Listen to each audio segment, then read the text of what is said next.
Hey guys, in today's video I will tell you how much does Knorps and Souths makes on YouTube. So if you don't know, then watch the video till end and subscribe the channel to know how much your favorite YouTuber earns.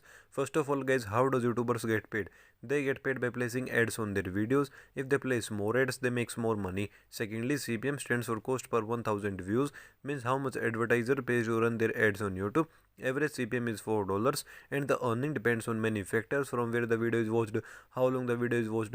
Thirdly, YouTube takes 45% of creator revenue, means 55% creator gets and 45% YouTube takes. So now let's take a look at the channel analytics. It has a total of 272,000 subscribers and total 818 videos and 62 million total views lifetime on their channel today while filming the video. So now let's take a look at their estimated revenue, how much does it makes monthly, annually from YouTube.